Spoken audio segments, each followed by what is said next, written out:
Banksy, Space Invader, Monsieur Chat, vous avez sûrement croisé leurs œuvres au détour d'une rue. Les voilà réunis dans une exposition.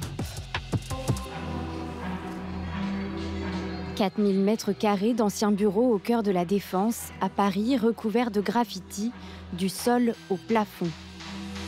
Un projet ambitieux dont la première édition s'est tenue à Lyon en 2018. L'idée, c'est d'avoir un immeuble vide, vacant, qu'on va transformer en œuvre d'art géante. On essaye d'ouvrir les portes en fait, du monde du graffiti, de l'art urbain et du street art à tout le monde, en présentant vraiment toutes les strates, tout l'historique, toute l'évolution de la chose, du tag qui n'est pas forcément apprécié du grand public, jusqu'à l'art contemporain, qui n'est pas forcément apprécié des graffeurs, des amateurs de graffiti. Une expérience immersive qui retrace plus de 40 ans d'histoire de l'art urbain.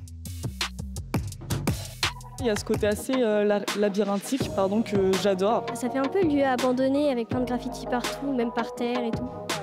Chaque étage est merveilleux, différent, avec des couleurs, des sonorités, des ambiances différentes. Près de 360 artistes ont fait le déplacement pour peindre à même les murs, comme Zesso, venu de Barcelone.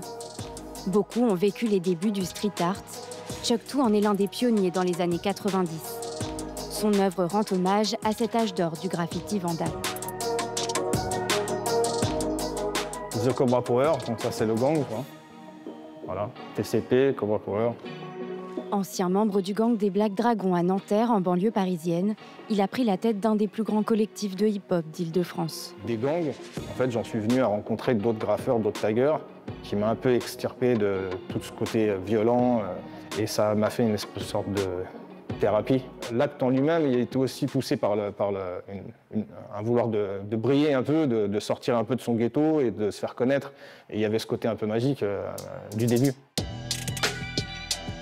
Avec d'autres, Chuck Too a ouvert la voie à une nouvelle génération d'artistes, comme Bertewan. J'ai créé un personnage de BD que je retranscris aussi sur les murs. C'est mon avatar. Graffeur et auteur de bandes dessinées, ses talents de dessinateur ont été repérés et encouragés alors qu'il était en prison.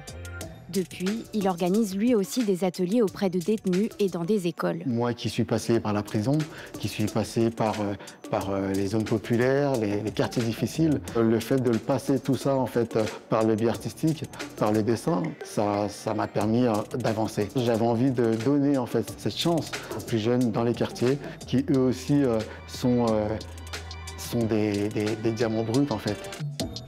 Une transmission placée au cœur du Zoo Art Show où se tiendront dès la rentrée des performances à destination du grand public.